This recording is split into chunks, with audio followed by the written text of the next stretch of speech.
দেশি স্টাইলের Chinese fried chicken best নাকি থাই ফ্রাইড চিকেন বেস্ট আজকে সেটাই দেখবো। কিন্তু ভাই দেশিটাকে জেতানোর জন্য যা লাগে চুরি বাটতে সবই করবো। চলুন রেসিপি শুরু করা যাক। যেহেতু দেশি স্টাইলে বলেছি এই জন্য 5 পিসের মতো আমি ড্রামস্টিক নিয়ে নিচ্ছি। প্রথমেই গরম মশলা, জিরার গুঁড়া তো অবশ্যই সামান্য পরিমাণ, লাল গোলমরিচ আর হাফ টেবিল চামচের মতো আদা রসুন বাটা। দেশি স্টাইলে এটা মাস্ট বি ভাই, নাহলে দেশি ফ্লেভারটা পাবেন না। এরপর পর্যাপ্ত পরিমাণ লবণ, সামান্য পরিমাণ সয়া সস, এগ প্রায় 3-4 টেবিল চামচের মতো, বলতেছি চা চামচের মতো আর কি, মানে অর্ধেক ডিমের মতো নিচ্ছি। আর আমাদের দেশীয় ঐতিহ্য বলেন কি, গেস করেন, বেসন। আর 1 টেবিল চামচের মতো কর্নফ্লাওয়ার। এইবার সবকিছু ভালোভাবে একসাথে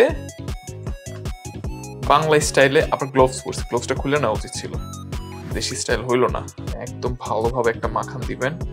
এবার এটাকে আমি রেস্টে রাখবো কিছুক্ষণ, মিনিমাম আপনার আধা ঘন্টা রাখা ট্রাই করেন, তাহলে ফ্লেভারটা অনেক এনহ্যান্স হবে। যাক, দেশি স্টাইল এবার ম্যারিনেট হয়ে গেছে। এইবার আমি থাই স্টাইলের চিকেনটা রেডি করি।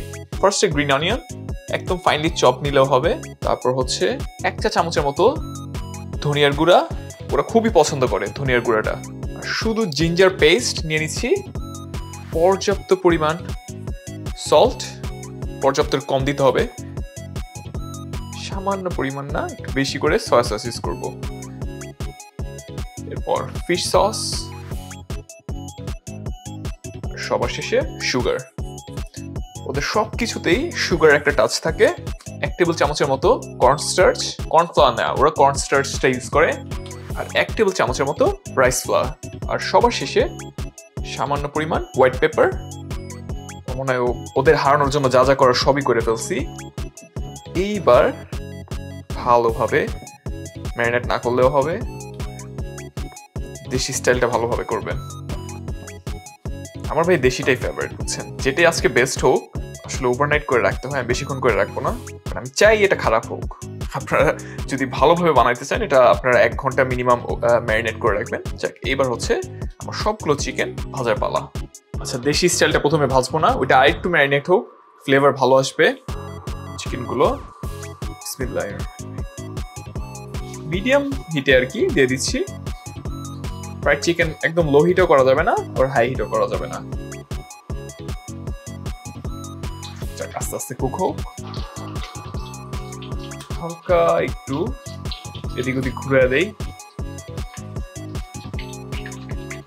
ঘুরে টুরে রান্না করতে হবে।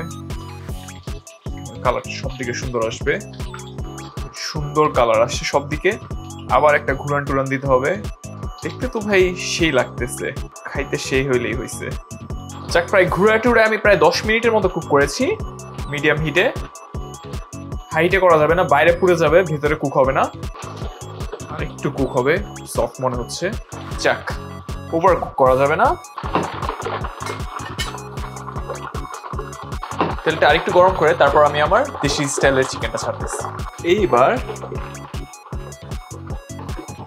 আমার বাকি চিকেনগুলো আমি দিয়ে দিচ্ছি। যাক, একটু নাড়াচাড়া করে আর 10 মিনিটের মতো কুক করবো এটাও মিডিয়াম হিটেই। এবার ওয়েট করি, ওয়েট ছাড়া আর কিছু করার নাই এখন। যাক, আমার দেশি চিকেন ভালোভাবে কুক করতে হবে, তাই লম্বা সময় নিয়ে মিডিয়াম হিটে কুক করছি। রেডি হয়ে গেছে। এই হচ্ছে কোরিয়ান স্টাইল, এই হচ্ছে আমাদের বাংলা স্টাইল, মানে দেশি স্টাইল। যাক, এইবার আমি প্রথমেই থাইটা ট্রাই করি।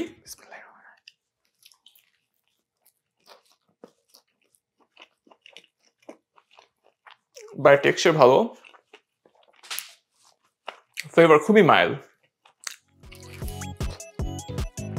রাক্ষস, 2 কামড়ে পুরো চিকেন খেয়ে ফেলছি। খুবই মজা, জোস, টেন্ডার, জুসি, কি বলে ফুড ব্লগাররা। এবার দেশিটার পালা। চুরি বাটপাড়ি কম করি নে ভাই, জেতানোর জন্য। দেখতেই পারতেছেন পানি কই আমার।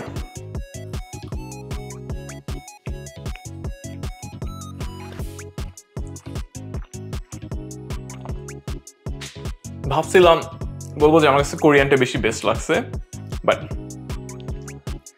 আমাদের এই শার্টটাই আসলে আমাদের সাথে যায়, দেশিটাই বেস্ট। বাসায় অবশ্যই দুটো ট্রাই করবেন আর আমাকে জানাবেন যে আসলে আপনার কোনটা ভালো লাগে।